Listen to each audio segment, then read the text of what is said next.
seperti wilayah kedutaan itu, yang pertama pra-Eropa itu ada di Makassar. Seperti itu, makanya diberikan kepada orang Melayu. Bagaimana dengan soal agama? Apakah mereka juga mensyiarkan agama atau bagaimana? Orang Melayu adalah komunitas yang paling bertanggung jawab terhadap pengislaman di Sulawesi Selatan. Yang menarik di abad 20 itu adalah ada satu kejadian yang menarik yang mungkin buat saya, dalam kajian saya melihat bagaimana orang Melayu bisa masuk ke dalam sistem birokrasi di pemerintahan Belanda.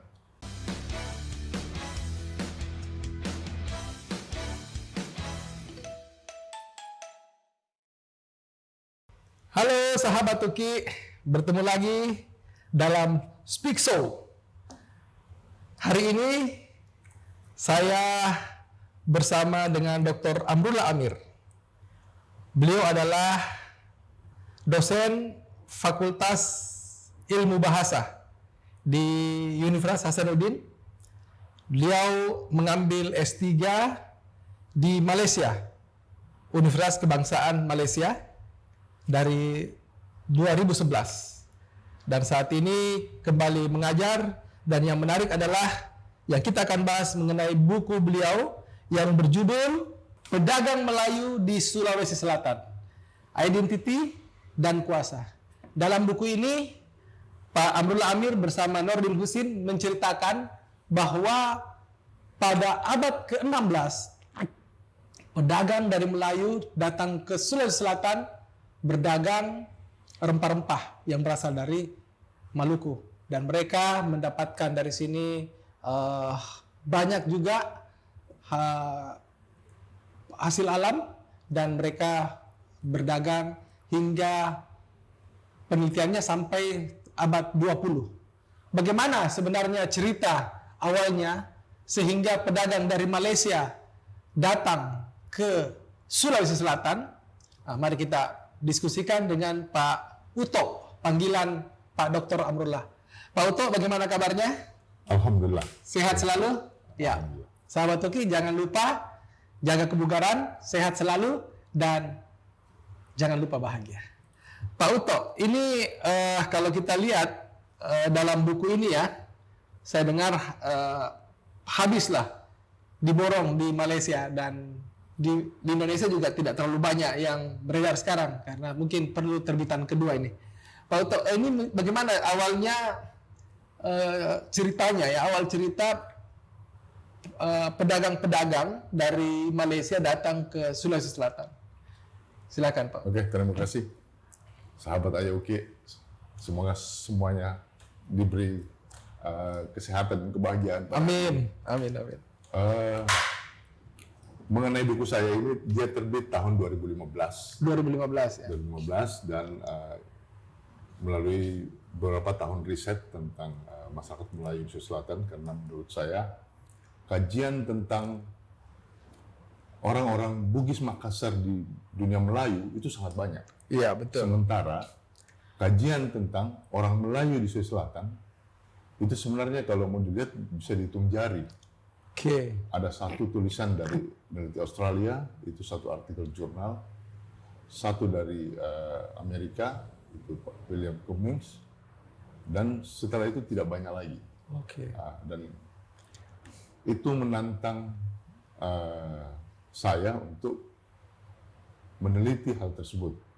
Kenapa masyarakat Melayu yang selama ini mewarnai dinamika sejarah masyarakat di Sulawesi Selatan tidak banyak yang teliti.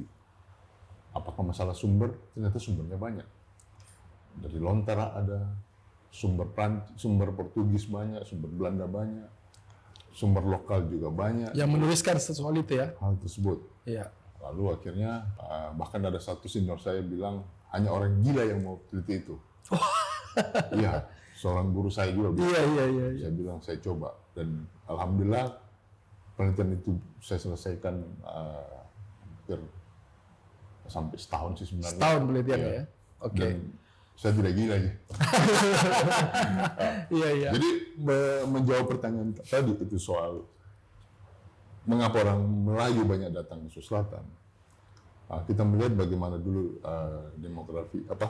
geografi Sulawesi Selatan yang menjadi bagian dari perlintasan angin muson. Makassar adalah salah satu tempat terbaik untuk transit sebelum ke Maluku. Oke. Dan di Sulawesi Selatan itu menjadi pusat perdagangan beras yang dibutuhkan untuk pertukaran dengan komoditas rempah yang ada di Maluku. Oke. Itulah sebabnya mengapa orang-orang Melayu banyak singgah ke Sulawesi Selatan, karena komoditas yang mereka butuhkan untuk dipertukarkan itu banyak tersedia di Sulawesi Selatan.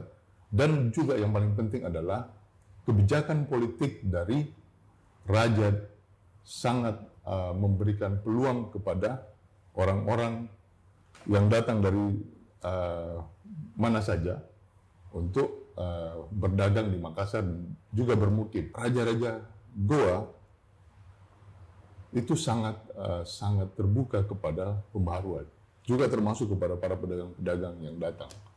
Jadi mereka,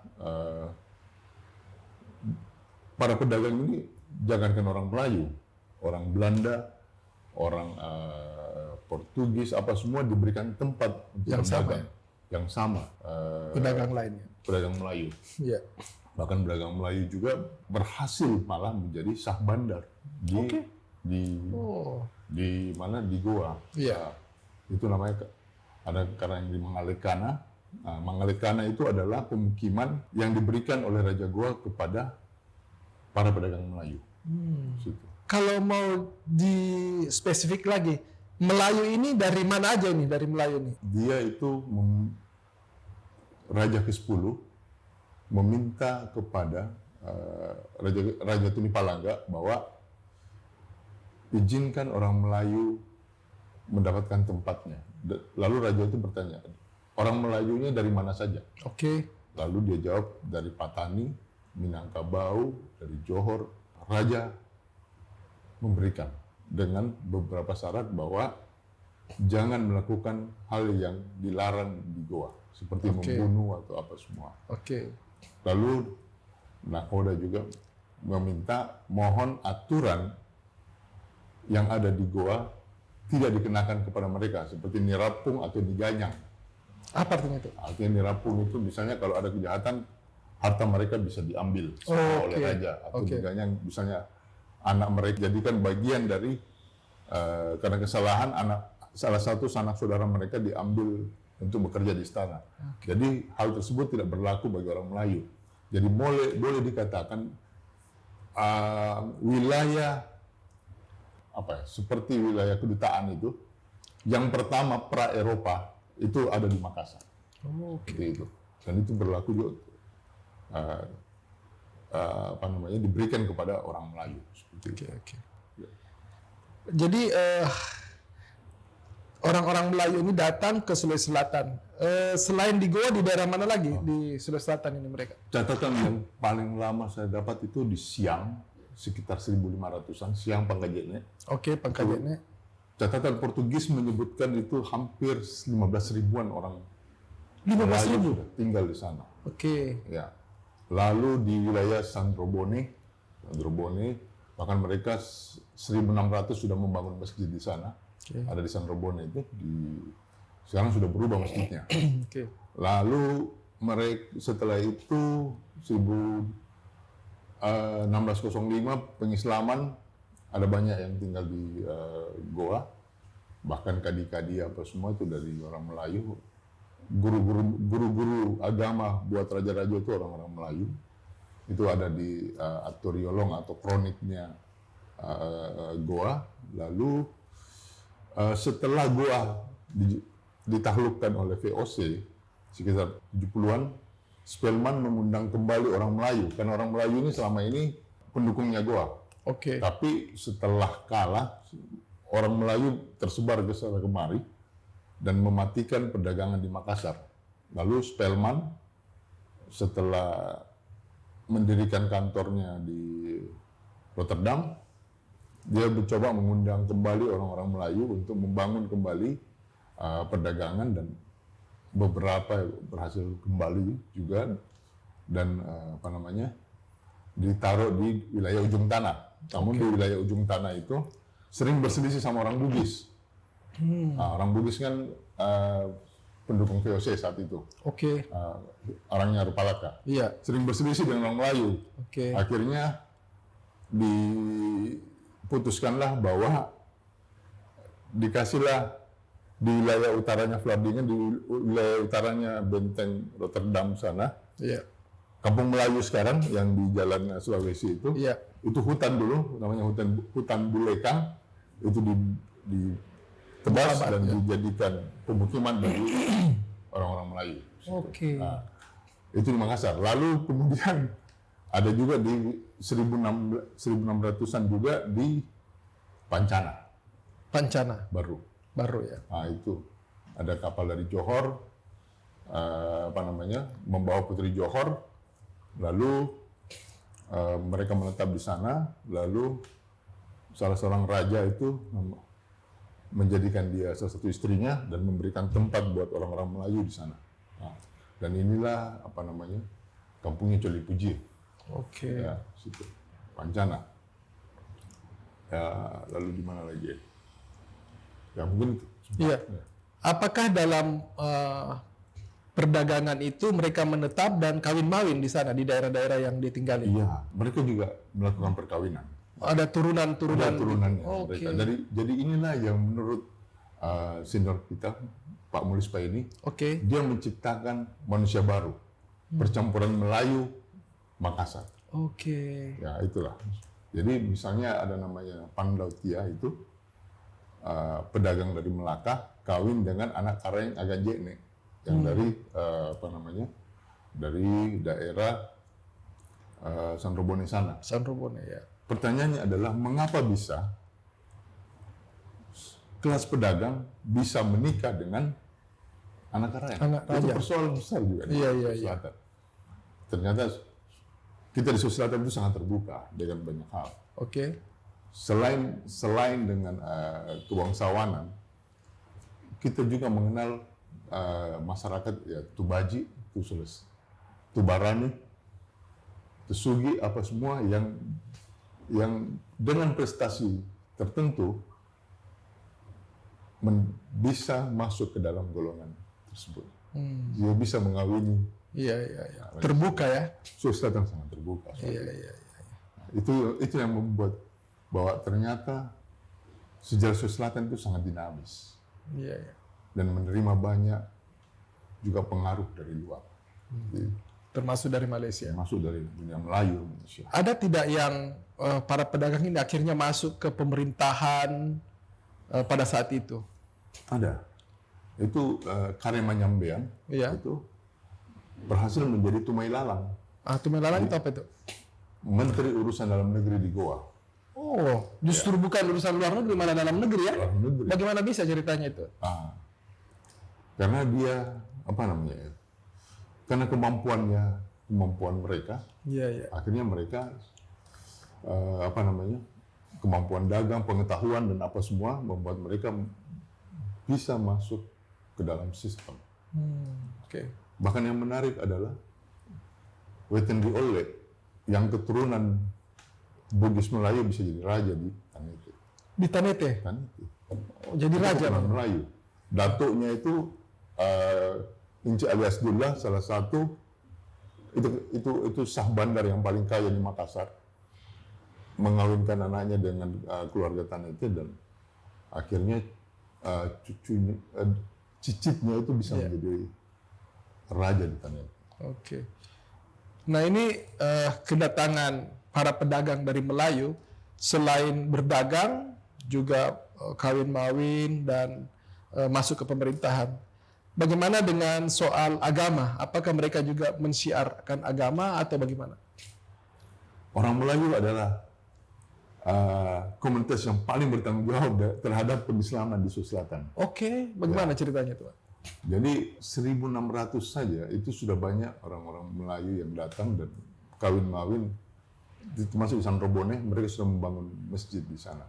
Sudah kawin-mawin, tapi tidak tercatat banyak dalam sejarah karena kerajaan mereka kerajaan kecil. Yeah. Tetapi berbeda dengan ketika Luwu, Luwu diislamkan oleh Datuk Patimam atau Hatib Sulung yang merupakan orang Melayu, lalu di Tiro, Datuk di Tiro, dan Datuk di Bandang di Makassar. Mereka semua itu adalah orang-orang Melayu yang diminta oleh komunitas Melayu untuk datang memperkenalkan Islam kepada masyarakat Sulawesi Selatan. Dan setelah Luwuk dan Goa Islam, mungkin sekitar 15 tahun, Sulawesi Selatan sudah menjadi Islam. Dan itu adalah peran dari masyarakat orang Melayu. Dari orang Melayu itu. Nah ini kalau kita lihat dalam bukunya ya, Pedagang Melayu di Sulawesi Selatan ini lebih bicara soal identity dengan kekuasaan. Ya, kuasa ya. Jadi identitas mereka, kemudian akhirnya mereka berkuasa, begitu maksudnya. Jadi ketika kita melihat orang Melayu, pasti ada penanda di situ. Apa penandanya? Terutama ince. Ince. Nah, itu penanda secara umum. Tetapi untuk kelas bangsawannya atau yang lebih tinggi ada datuk, ada tuan, apa semua. Lalu saya melihatnya di sini, bagaimana identitas Melayu itu sebagai pedagang bisa masuk ke dalam sistem hierarki kekuasaan di Sulawesi Selatan. Seperti kasus Sanrobone tadi yang saya jelaskan, bagaimana Pan Lautia itu bisa menikah dengan Putri Agang Jene, lalu misalnya lagi keluarga Datuk Sabutung itu bisa menikah dengan keturunan Bugis, keturunan bangsawan Bugis yang ada di yang percampuran antara Bone, Launguru, Tanete, apa semua, dan menjadi bagian dari ikatan kekerabatan bangsawan-bangsawan di Sulawesi Selatan. Seperti itu. Itulah kemampuan orang Melayu untuk masuk ke dalam sistem jaringan kekerabatan di Sulawesi Selatan. Akhirnya mendapatkan kekuasaan gitu ya. Juga, Nah ini kan abad 16. Itu penelitiannya kan sampai abad 20 ya. Ini antara 16 sampai 20 apa saja yang terjadi, Pak?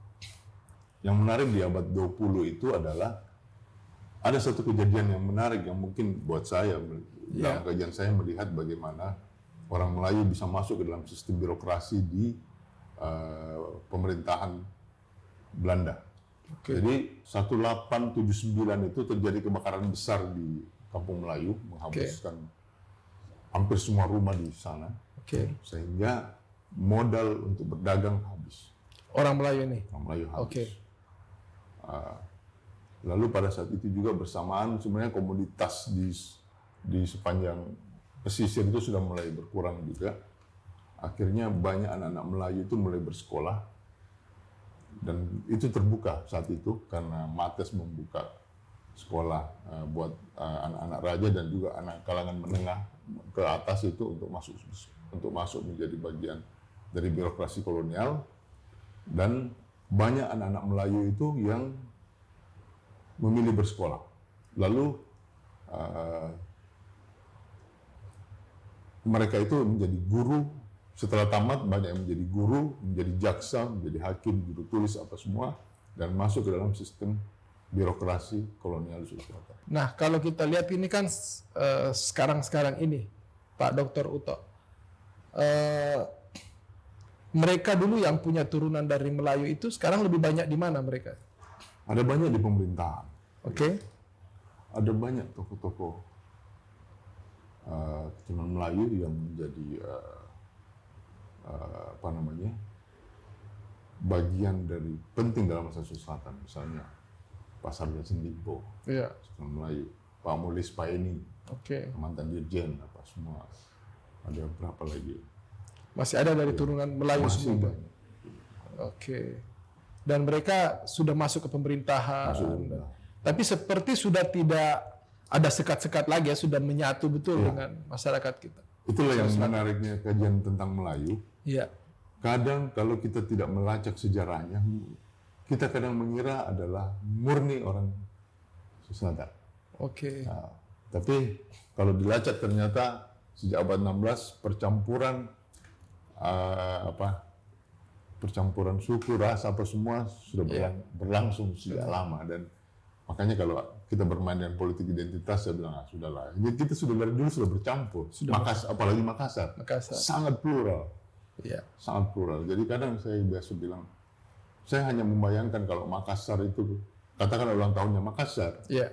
bukan dipakai baju bodoh orang saja, bukan dipakai baju jas tutup. Iya. Ada yang pakaian Melayunya, ada pakaian baju kokonya, ada pakaian Indianya, ada pakaian Arabnya. Iya. Indah sekali saya lihat kalau begitu. Iya.